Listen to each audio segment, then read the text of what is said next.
Hi, I'm Dana. Welcome to Made Every Day.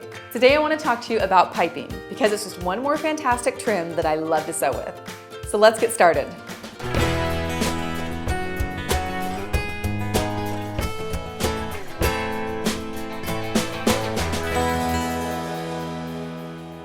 Piping is sort of the sister to bias tape, which you know I love to sew with, and I have a video for making your own here on my channel. I always have a bunch of it on hand, so I'm ready to go for any project. Now let me show you the difference between the two. Bias tape is flat and two-dimensional. It's often used as a binding to go around the raw edges of fabric. You can see that I've done that here on the pockets of these yellow shorts. Piping is three-dimensional because there's a little piece of cording or rope sewn inside the fabric. And when you sew that onto a piece of clothing or a pillow, it looks really fun because it pops and stands out a little bit from the edge of the fabric. Both are great options, it just depends on the look that you're going for. You can buy piping at the store in these little packages. They come in a variety of colors, but sometimes you just can't find that perfect shade that you want, or you want to use a printed fabric. So let me show you how to make your own unique piping. Here's what you need: fabric and cording. First, let's talk about the cording that goes inside the piping. It comes in a variety of sizes, and the great thing about making your own is that you get to decide what size you want. Some cording is rather stiff, while others are really soft. And you can find all of these in the upholstery section of your fabric store. But don't feel like you're limited to those options. You could also use rope, you might even use a shoelace. Use whatever works for you.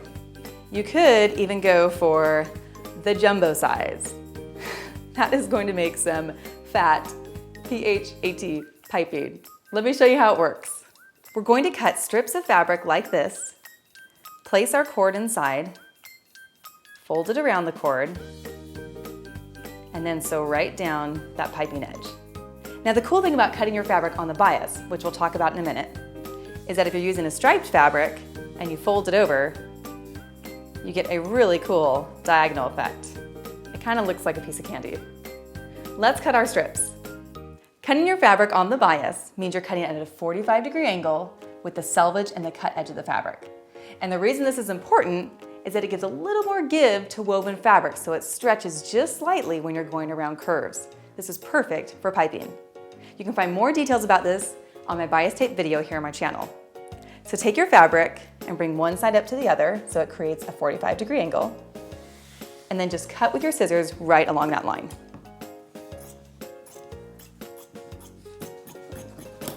And then cut off this excess over here. Now that I have my bias edge, I'm going to just turn this so I can easily cut strips from the measurements on my mat. And I'm going to fold it in half so it's just a little easier to cut all at once. Now the width of your strips depends on the width of your cording. Take a ruler and measure it, and you don't have to be precise here. Mine is about a 1/4 inch width.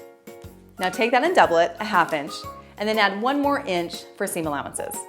I want to cut my strips 1.5 inches wide. Move it down and cut your next strip. You don't need very much fabric to make a little bit of piping. Okay, there we go. You can toss this part aside. Now we're going to sew our strips together. Take 2 strips of fabric and with the right sides together, place them right on top of each other so they make a 90-degree angle with each other. You can see that the 2 little edges are hanging over about a 1/4 inch, which is perfect because we're going to sew with a 1/4 inch seam allowance right down this edge.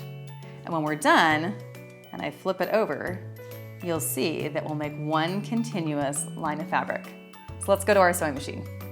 You don't need to pin anything here. Just go right under. Do a forward and back stitch. Just sew a little line right down. And cut your threads. I love this cutting feature on my baby lock. I just have to hit a button and it cuts my threads. And then snip off that excess fabric. And now you have a continuous line of fabric. Let's sew another strip. Just keep sewing as many strips as you need to make the amount of piping that you want. I think this is pretty good for me. Now I want to sew the cording right inside. To do that, we need to change our presser foot. You have a couple options. One is to use a zipper foot, which comes standard with most machines. The other is to use a piping foot. This comes with my baby lock machine, and it's fantastic. You can see there's a little tiny groove in the bottom, and what that's for is for your cording. If you look at that, it fits perfectly and it guides the cording through as we sew. I'll show you how to do it with the zipper foot first and then the piping foot. Remove your standard foot and put on the zipper foot. Now your zipper foot might look a little bit different than mine, but the concept is the same. You can get really close to the edge of your fabric. And this is great if you were to have a piping that was this wide, it might not fit through your piping foot. So you definitely want to use your zipper. Take your cording, wrap it around your fabric, and join the two edges together. And then put it under your foot. And the last thing I want to do is I'm going to adjust my needle over to the left so that it's really hugging this piping edge. I'm going to do that right here. Okay, let me test it. That looks really good. Okay, now I'm just going to sew down. You can see as I'm sewing, that needle is getting really snug and tight next to the piping. That is perfect. Just keep adjusting your rope, pulling it over, pulling the fabric so that the edges are meeting up, and just keep sewing down. It's amazing how simple this is to make, yet how cute it looks. I'm just gonna go to the end here. Do a little back stitch, and there you go. Cut the end, and just like that, we've already made some piping. This would look great on a pocket, around the collar, on a hemline. Now let me show you how to make it with your piping foot. Remove your zipper foot, and let's put the piping foot on. Mine is pretty tall, so I have to lift my presser foot even more in the back here. And then it just snaps into place. Okay, grab our fabric, grab our cording, place it inside, and let's go under our machine. And you can see that that foot sits snugly right around the cording. Now I also need to adjust my needle position over. And let's check it with my needle. Okay, that looks good. We're ready to sew. Do a little back stitch and just keep going down. As you go, continue adjusting the rope and pulling the fabric over, and then continue sewing. The zipper foot and the piping foot both work great. I think the piping foot probably gives you just a little bit more control. Now I'll show you how you might attach it to an item of clothing. The way you sew piping to fabric is similar to the way we made piping. Now I'm gonna make a little faux placket like I've done on this shirt right here. I'm taking my 2 strips of piping that we just sewed, and I've already cut a rectangle of fabric that looks like that. I'm gonna take the first one and place it right at the raw edge of that fabric. And then I'm just gonna sew them together using my piping foot, following right along the cord. As I sew, I end up sewing right on top of that same line that I just created. Now let's see how it looks. If I fold this edge under, you can see how cute that is. A little pop of color with a little bit of dimension. Let's sew the other strip on. Line up the raw edge of the piping with the raw edge of the fabric. Place it under your machine and sew it in place.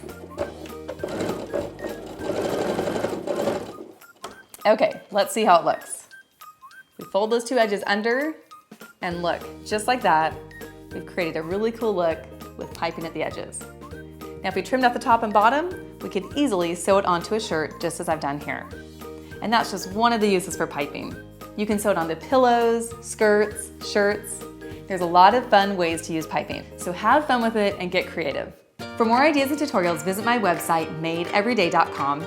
And for more information on sewing machines, go to babylock.com, where it's all for the love of sewing. I'll see you next time.